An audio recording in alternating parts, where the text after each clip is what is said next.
Bom, a primeira coisa que eu quero fazer hoje é mostrar o material que foi postado sobre o simbolismo, né?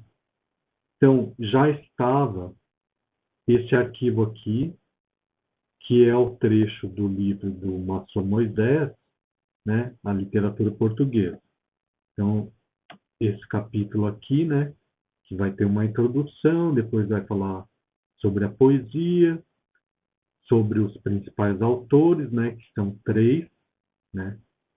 Eugênio de Castro, Antônio Nobre e Camilo Peçanha, sendo que o Camilo Peçanha é o mais importante, em segundo lugar o Antônio Nobre e o Eugênio de Castro é o menos reconhecido de todos pela crítica, né? Daí depois fala da prosa e sobre alguns autores da prosa e teatro.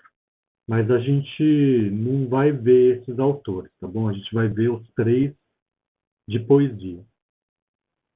Daí, aqui eu coloquei o livro do Camilo Peçanha, que se chama Clepsidra, né? Depois, é, eu coloquei aqui um livro, aquele da série Princípios, desse professor Álvaro Cardoso Gomes, que fala sobre o simbolismo. É um livro bem interessante, bem, assim, para introdução ao assunto, né? É um excelente material, né? Bastante abrangente, assim, embora seja curto, né? E depois, esse vídeo aqui já estava, né? Esse vídeo aqui As estava. obras Então, esse professor, do ele fala pintor sobre o francês Gustave impressionismo, né? Courbet, Que é um movimento nas que uma artes delas plásticas é o artista relativamente desesperado, contemporâneo ao ou o homem simbolismo, desesperado, né? e o outro é a origem do mundo. E Essas que duas vai ser uma obras, espécie de se nós precursor analisarmos a das fundo, elas vanguardas. são assim. Então, isso daqui é sobre o simbolismo, o impressionismo, né? E aqui eu coloquei numa pastinha alguns textos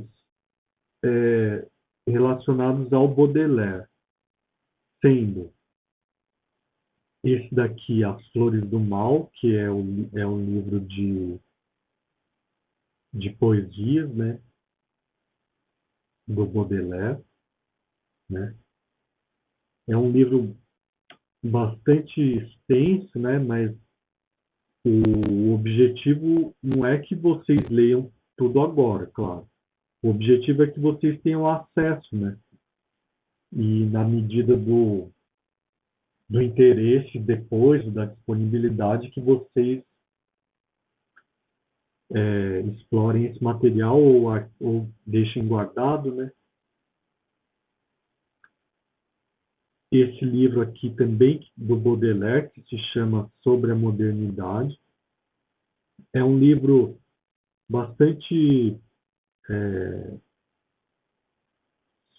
curto, né? Esse sobre a modernidade, e,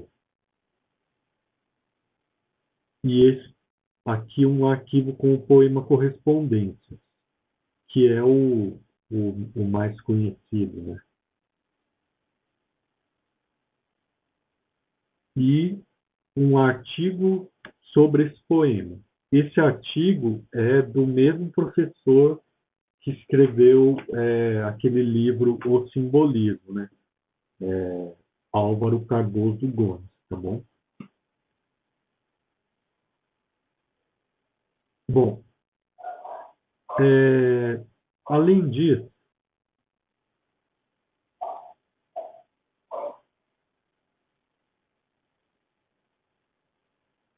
como a minha internet está ruim mesmo, ó,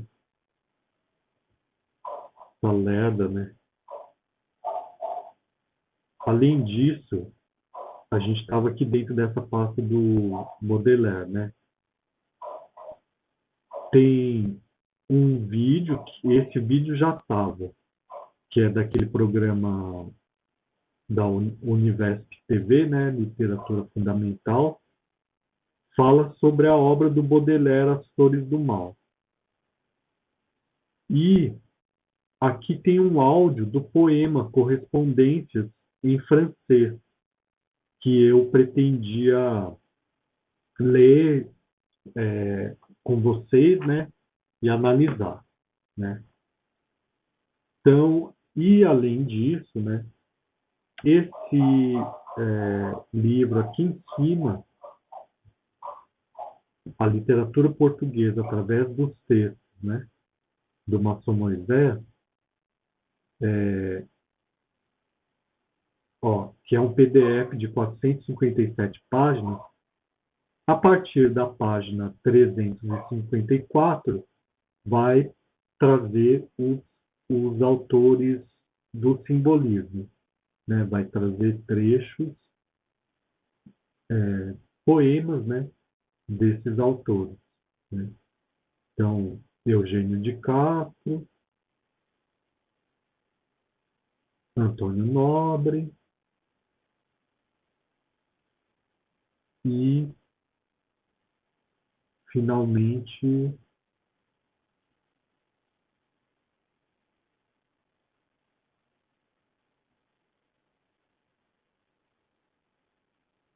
o Camilo Peçanha, né? Então, é importante vocês saberem disso, porque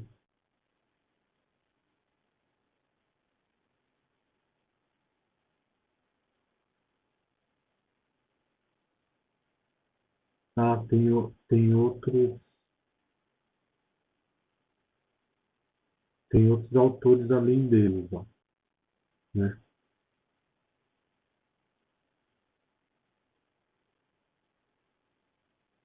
Mas é importante saber disso porque vocês vão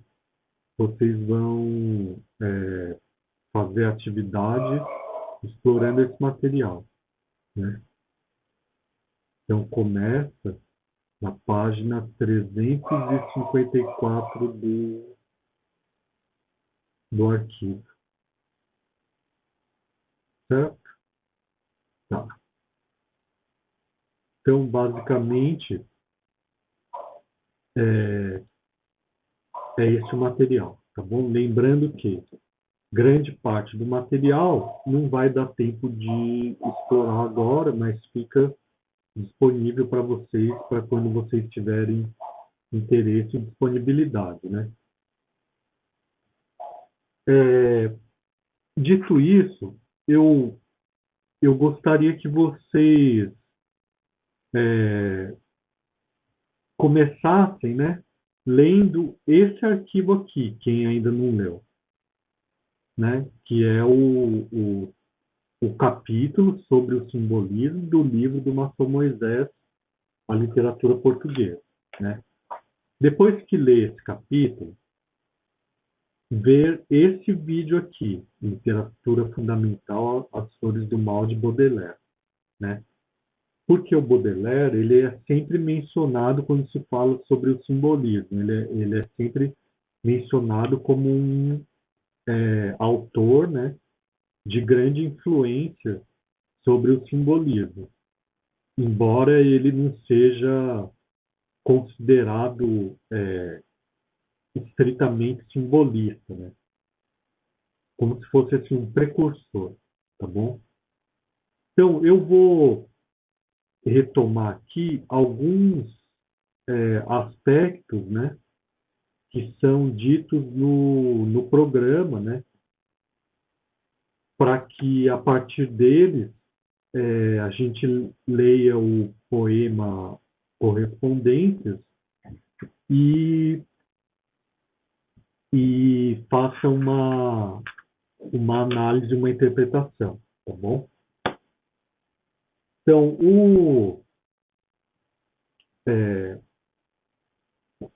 o entrevistado é esse professor Álvaro Faleiros, né? Álvaro Silveira Faleiros, da USP, né? professor de literatura francesa, então ele vai falar sobre a obra As Flores do Mal, do Charles Baudelaire, tá bom? Então, o Baudelaire nasceu em 1821, morreu em 1867, né? Daí o entrevistador ele começa falando sobre a polêmica, né, de quando o livro foi lançado, né, e que ele sofreu censura. Daí ele vai ler um poema que choca pela sexualidade violenta, né? E esse poema se chama A Que Está Sempre Alegre. Então ele apresenta depois o professor Álvaro Faleiros, né? Diz que está preparando uma nova tradução das Flores do Mal. Daí começa a falar do livro que foi lançado em 1857. E o professor observa, né, que seria assim um marco de passagem do romantismo para o simbolismo. O que é curioso aqui porque ele não fala do realismo, né? Ele fala do romantismo para o simbolismo. Isso por quê? Porque está falando da poesia, né? Então a poesia realista, propriamente dita, é uma coisa que é uma coisa que teve pouca expressividade, né? Tanto é que a gente viu que os poetas portugueses considerados realistas, eles é, têm muito poema simbolista ou romântico, né? E é uma coisa bastante contraditória, né? Bom, daí o entrevistador, né, vai mencionar o é, parnasianismo, né? Então, por conta dessa observação, o, o professor Álvaro Faleiros vai falar assim, bom, tem um apuro formal, né? E o livro é dedicado ao Théophile Gautier, né? Que é um poeta também, né? Que tem uma característica parecida, que é essa preocupação com a forma, né? O que é considerado uma característica parnasiana, né? Daí ele vai falar da questão da forma, que é o verso alexandrino, formado por 12 sílabas. A maioria dos poemas é escrita nessa forma, né? Seria um verso de 12 sílabas dividido em duas metades, né? Duas partes de 6 sílabas. Por outro lado, também tem um aspecto prosaico na linguagem, ou seja, a sintaxe é mais simples, né? E o vocabulário também. A gente vai ver na tradução, a gente vai ver no original, comparando com a tradução, como é que isso se dá, né? Quer dizer, essa aproximação da linguagem poética com a linguagem da prosa é uma novidade, né? Que o Baudelaire está trazendo, né? E que vai marcar a poesia posterior, né? Então essa é uma das importâncias dele, né? Daí o professor Álvaro Faleiros vai retomar a trajetória do verso alexandrino na história da literatura francesa, né? Comentando como esse verso, esse tipo de verso surge no Renascimento, né? E depois ele deixa de ser usado numa época, depois ele é retomado, e assim por diante, né? E então o Baudelaire ele retoma o uso desse verso, não é que ele é o primeiro a usar, mas ele retoma numa época em que essa forma estava meio esquecida, né? Bom, quanto ao conteúdo, né? Tem o livro, né? ou a poesia do Baudelaire, né, vai trazer algumas novidades relacionadas com o sentido do moderno, ou com a modernidade, né? Então, o livro é publicado uma primeira vez em 1857, com 101 poemas, só que 2 meses depois ele é recolhido, né? Censurado e recolhido. Daí o Baudelaire prepara uma segunda edição, com 32 novos poemas, sendo que dentre esses 32, alguns deles vão fazer parte de um grupo de poemas chamado Quadros Parisienses, né? E esses poemas agrupados nesse grupo, né, nesses quadros parisienses, trazem uma concepção, né, de modernidade que também é uma contribuição do Baudelaire, né? Também faz com que ele tenha uma importância grande sobre a poesia que vem depois dele, né? Daí depois o Baudelaire o professor vai falar desse livro do Baudelaire, que é o Pintor e a Vida Moderna.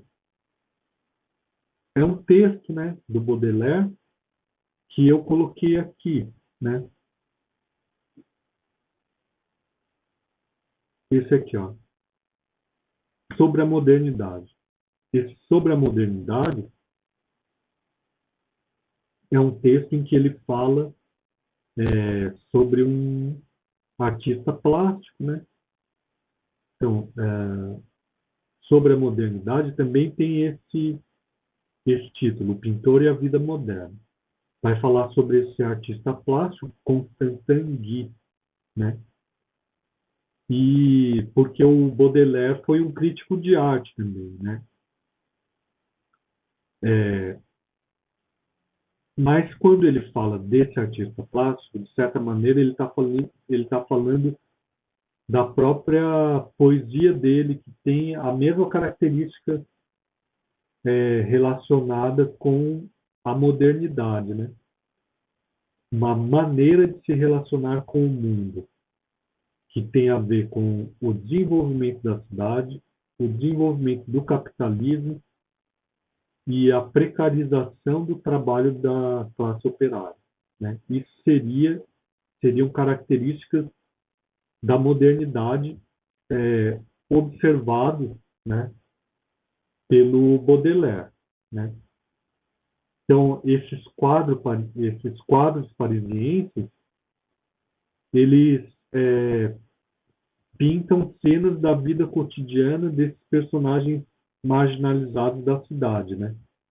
Então, a gente viu, por exemplo, o Cesário Verde, né? Como ele é influenciado por essas ideias que começam com o Baudelaire, né? Aquele poema O Sentimento do Ocidental faz isso também, né? Só que com Lisboa, né? Bom, depois também fazem parte dos temas, né? Do Baudelaire, né? E por isso ele foi censurado, né?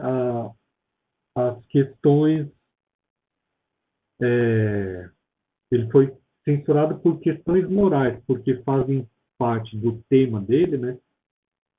O amor erotizado, marcado por sadismo, por certa melancolia, um amor muito carnal, relacionado com dor e violência, né? Então isso chocou, né? Por isso que ele foi censurado. Bom, daí a partir daqui eles começam a falar da vida do escritor, né? Então, uma vida de boemia e relação difícil com o padrasto, que era um general, né? Então, ele era muito boêmio, o Baudelaire, né? Ele fez uso dessas substâncias aqui, né? O absinto, que era uma bebida muito forte, haxixe e ópio, né?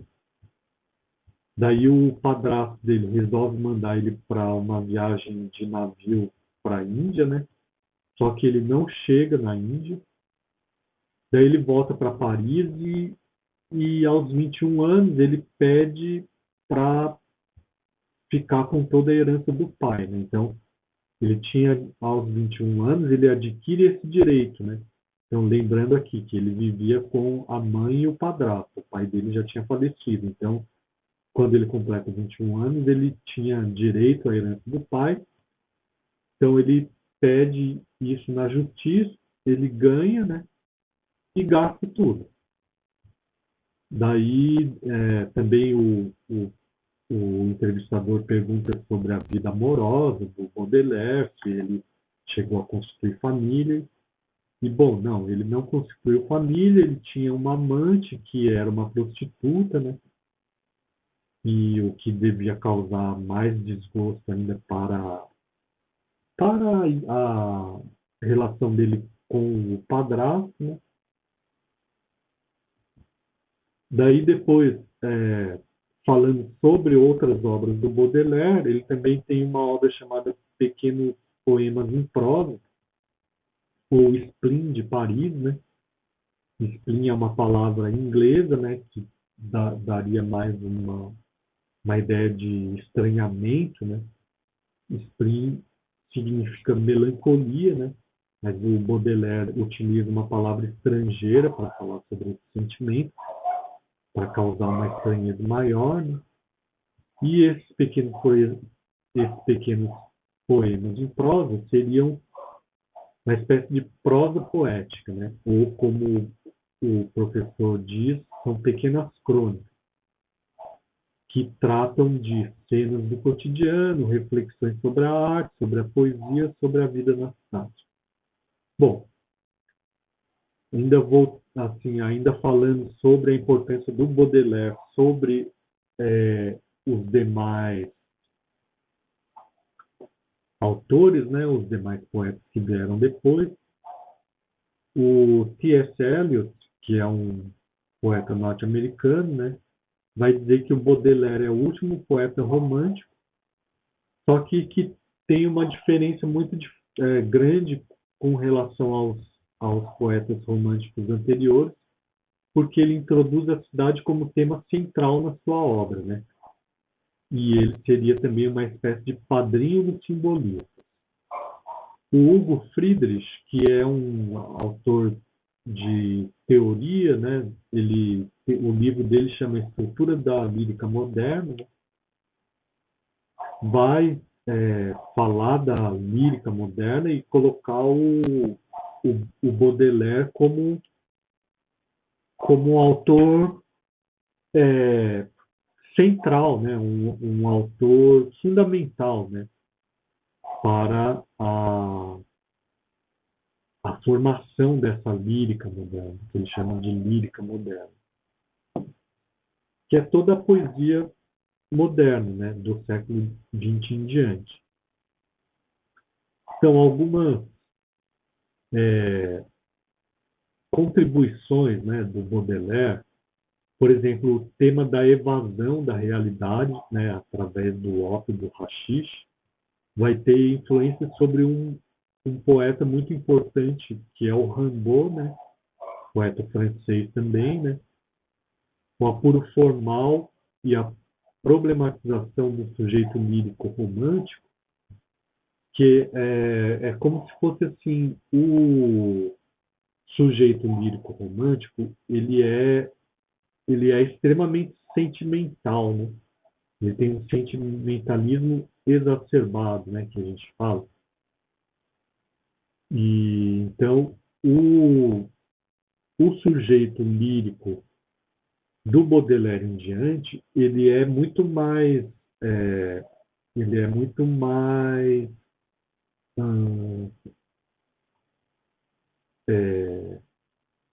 comedido, né? Ele é mais como se ele fosse mais controlado, né? Que é uma coisa um pouco contraditória, mas ele tem uma atitude uma atitude racional, um controle racional sobre a própria obra, embora essa obra seja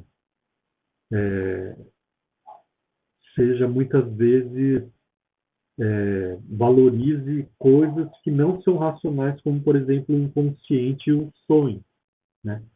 Mas o, essa questão aqui também é uma influência do Poe, né, do Edgar Allan Poe, sobre o Baudelaire, quando, por exemplo, o Poe escreve, né, a filosofia da composição, que a gente viu, né, ele propõe, né, uma atitude racional sobre a composição poética, né? Então isso vai ter uma influência muito grande sobre o Baudelaire e poetas que vêm depois, como o Mallarmé e o Valéry, né? Então o sujeito lírico da poesia moderna em diante, ele já não é como o romântico que considera que a poesia é uma expressão completamente espontânea, né, da subjetividade, uma expressão que vem única e exclusivamente da inspiração, né? Bom, outra coisa é o espaço do inconsciente do sonho, né? Que tem a ver com esse tema da evasão também, né? E vai aparecer em outros escritores como o Nerval, Gerard de Nerval, que é um outro escritor francês, né? Uma obra dele importantíssima se chama Aurélia, né? E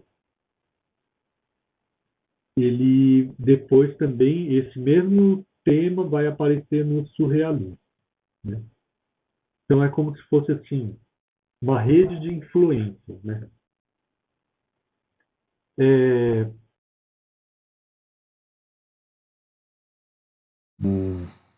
A formação, né, do Baudelaire, que não foi uma formação universitária, mas ele teve uma formação clássica enquanto leitor, né? E era um grande amante das artes, né? Das artes plásticas, no caso aqui.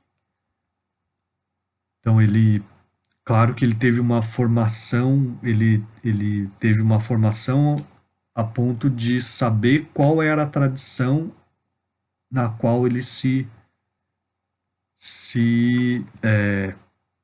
colocava, né?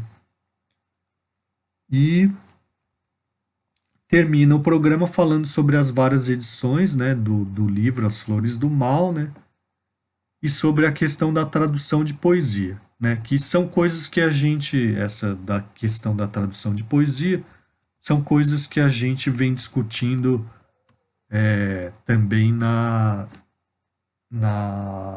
disciplina de literatura norte-americana, né. Então, dito isso, né, eu quero falar rapidamente sobre aquele livro chamado Sobre a Modernidade, né? Que é esse daqui, também, também intitulado O Pintor e a Vida Moderna, né?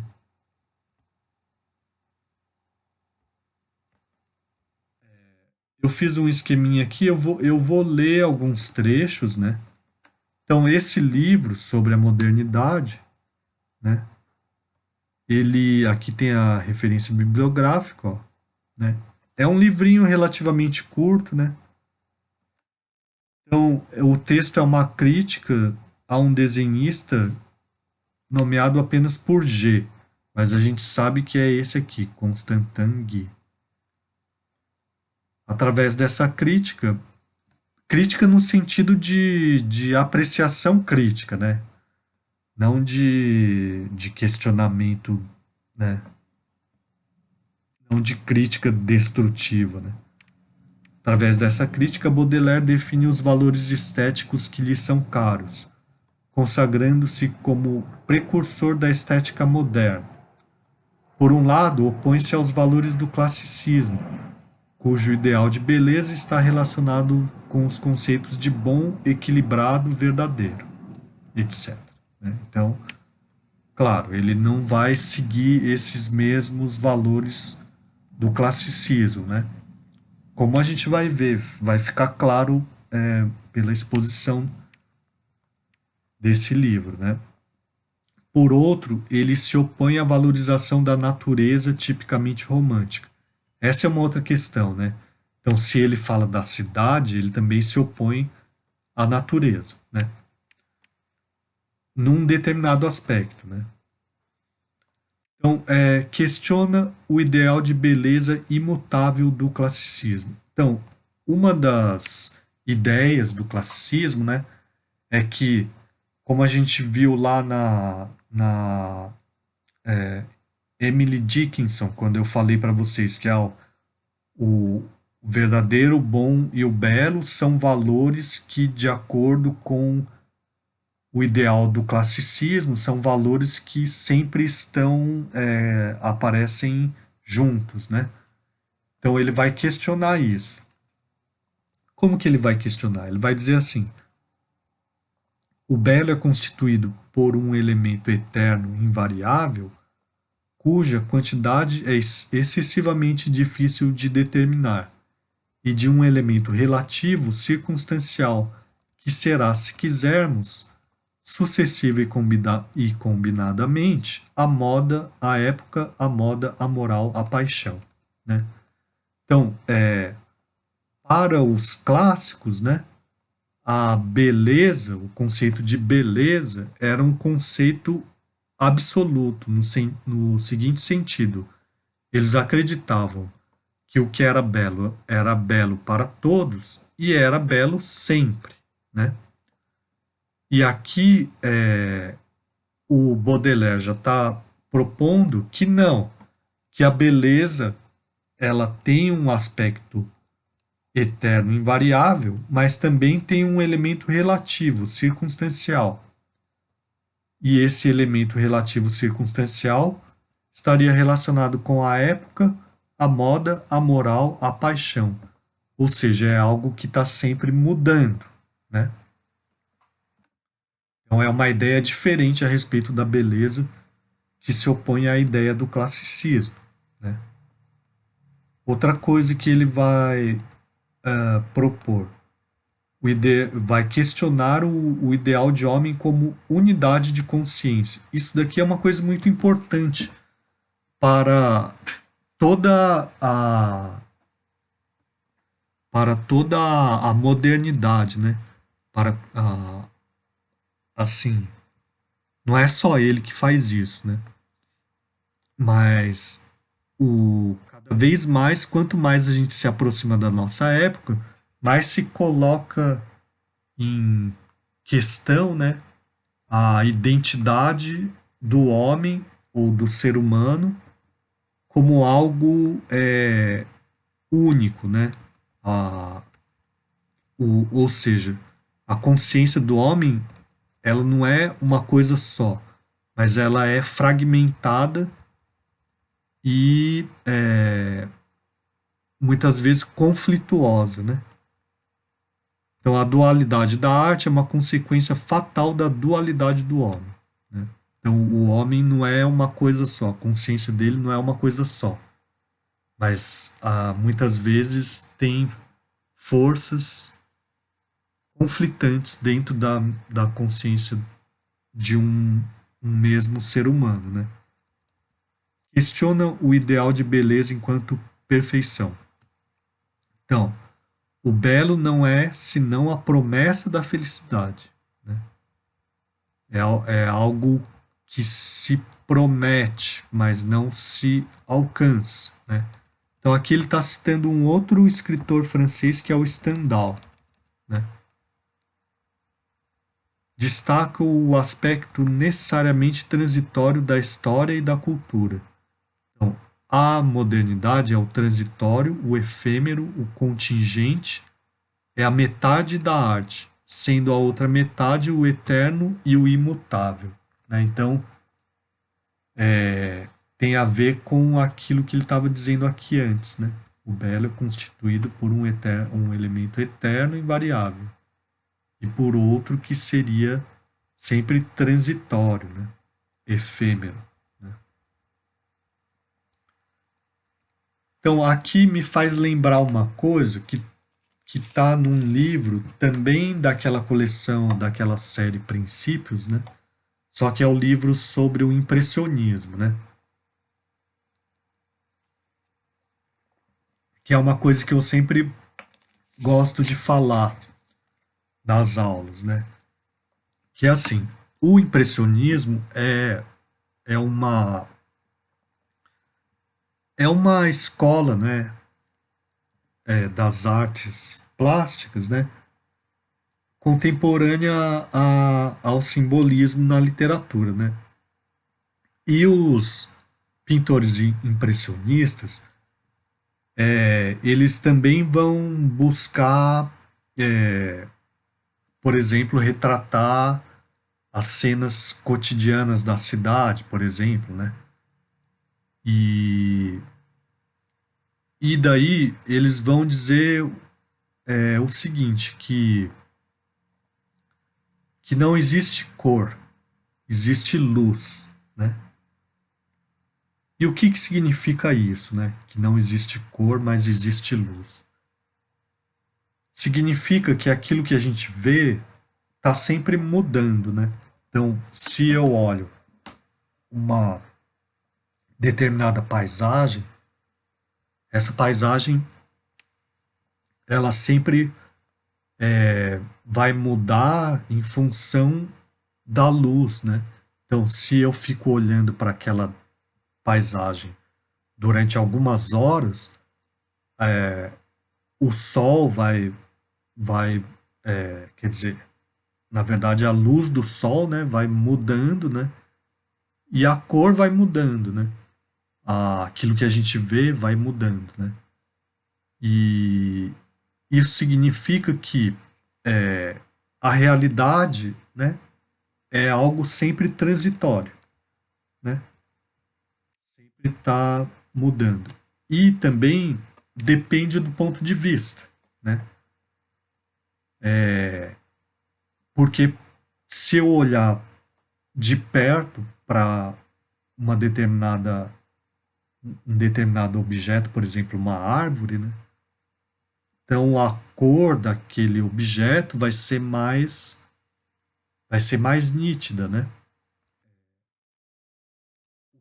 Os traços, né, vão ser mais claros, né? Mais definidos, né?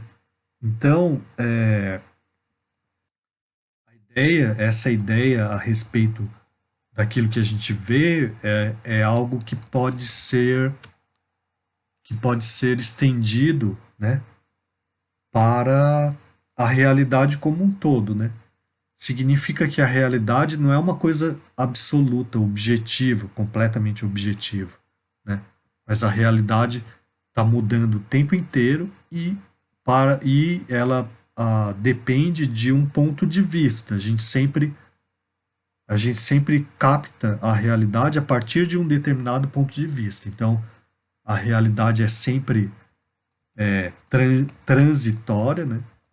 E é sempre parcial, né? Isso muda completamente a concepção da arte também, né? Porque aqueles pressupostos do realismo caem por terra, né? A partir do momento que eu percebo, né? Ou que eu chego a essa conclusão, né? De que a realidade depende de um ponto de vista e que está sempre se transformando, significa que nunca ninguém vai conseguir abarcar a realidade como um todo de uma maneira objetiva, como os realistas se propunham a fazer, né? Então isso vai essa concepção da realidade vai se tornando cada vez mais vai indo cada vez mais nesse sentido, né? De que, de que a gente não tem essa capacidade de compreender e captar, né? E retratar a realidade de maneira objetiva, né? Então, quanto mais a gente se aproxima da nossa época, mais isso vai ficando, vai ganhando destaque, né? Bom, outra coisa, questiona o caráter utilitário da vida. Então, para a maioria dentre nós, sobretudo para os homens de negócios, aos olhos de quem a natureza existe apenas em suas relações de utilidade com seus negócios, o fantástico real da vida acha-se singularmente embotado, né? Quer dizer, isso aqui é ainda uma coisa, assim, é uma crítica à sociedade capitalista, né? Quer dizer, muita gente vive só em função da utilidade das coisas, né? Da utilidade que as coisas teriam para os seus negócios, né? Então, a vida real, né? Praticamente não é como se estivesse a capacidade de perceber a vida real, né, como se estivesse anestesiada essa capacidade, né? Questiona o conceito clássico da arte enquanto imitação da natureza, e também reconhece a impossibilidade de a arte apreender a realidade em todos os seus aspectos. Tá, isso já foi meio que dito, né, mas aqui eu estou citando um trecho em que ele diz isso. Quando um verdadeiro artista chega à execução definitiva de sua obra, o modelo lhe será mais um embaraço do que um auxílio, né?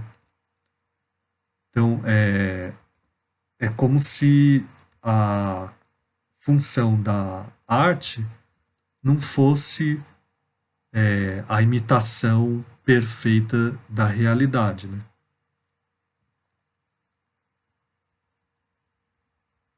E isso também nem fosse possível, né?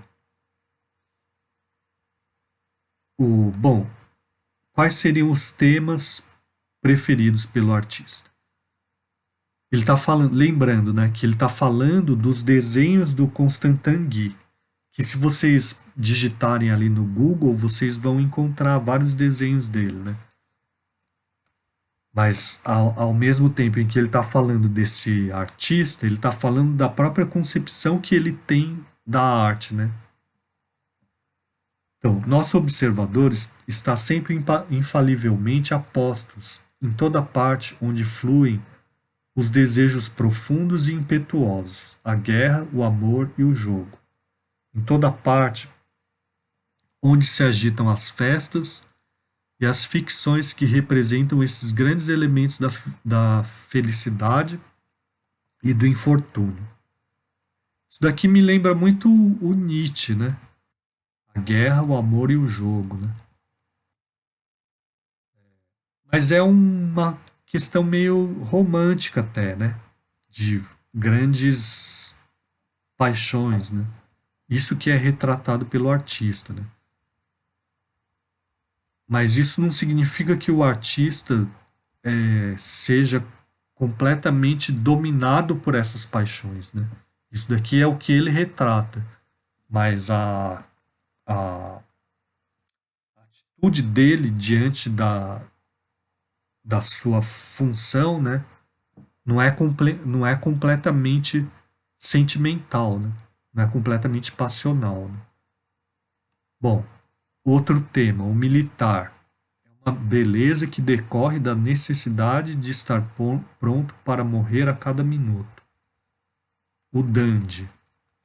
Homem rico, ocioso e que, mesmo entediado de tudo, não tem outra ocupação senão correr ao encalço da felicidade. Sem o tempo e o dinheiro, o amor não pode mais do que ser uma orgia de plebeu, ou o cumprimento de um dever conjugal. Em vez da fantasia ardente ou sonhadora, torna-se uma repugnante utilidade.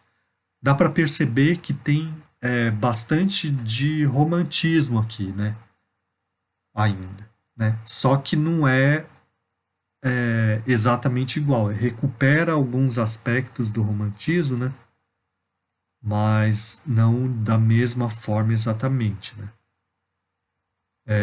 Por exemplo, quando elogia o artificial, né? Por exemplo, a moda, a mulher, a moda e o elogio da maquilagem, ou maquiagem. Tudo que adorna a mulher, tudo que serve para realçar sua beleza faz parte dela própria. A maior parte dos erros relativos ao belo nasce da falsa concepção do século XVIII relativa à moral. Naquele tempo, a natureza foi tomada como base, como fonte e modelo de todo o bem e de todo o belo possíveis. Então, aqui está falando, de certa forma, do romantismo, né? E ele está dizendo que também o artificial, ele está elogiando também o artificial, né?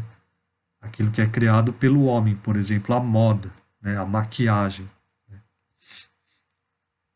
A moda deve ser considerada, pois, como um sintoma do gosto pelo ideal que flutua no cérebro humano, acima de tudo o que a vida natural nele acumula de grosseiro, terrestre e imundo, como uma deformação sublime da natureza, ou melhor, como uma tentativa permanente e sucessiva de correção da natureza. Então, olha que curioso aqui, né?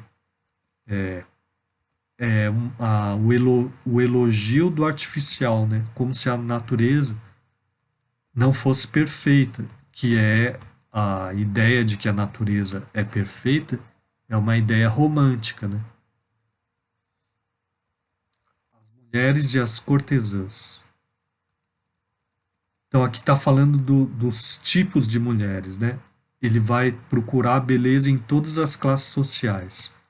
Vai procurar a beleza na feiura. Vai procurar a nobreza na lama, a selvageria na civilização, a beleza que vem do mal, a beleza no horrível. Isso daqui são ideias que também estão presentes no romantismo, né? Que vão se opor ao classicismo, né? Então, para o classicismo, é belo só o que é nobre, o que é da aristocracia, né? E no romantismo já não, né? O romantismo vai buscar retratar o povo, por exemplo, né? A beleza na feiura, se vocês forem pensar no Frankenstein ou no Corcunda de Notre Dame, né? É como se existisse uma nobreza naqueles seres deformados, né? A nobreza na lama, né? A selvageria na civilização, a beleza que vem do mal. Que, por exemplo, no próprio título, As Flores do Mal, né? A beleza no horrível, né? Como se fosse assim, a realidade como um todo não deve, quando o artista retrata a realidade, ele não deve selecionar só um lado da realidade, mas toda a realidade, né? E existe um tipo de beleza também naqueles aspectos que a tradição considera feios ou ruins, né? Ou grosseiros, né? Também existe uma beleza nisso. A gente viu, por exemplo, no Walt Whitman, né? Mais ou menos um mesmo tipo de ideia, né? Bom, conclusão. Ele, o artista G, buscou por toda parte a beleza passageira e fugaz da vida presente. O caráter daquilo que o leitor nos permitiu chamar de modernidade. frequentemente estranho, violento e excessivo, mas sempre poético, ele soube concentrar em seus desenhos o sabor amargo ou capitoso do vinho da vida. Então, isso aqui que o Baudelaire fala desse artista Constantin Guy, serviria também para o próprio Baudelaire. Tá bom? Então, daqui em seguida, eu vou fazer a leitura do poema Correspondências e depois eu vou falar sobre o que eu espero que vocês façam para a próxima semana. Tá bom?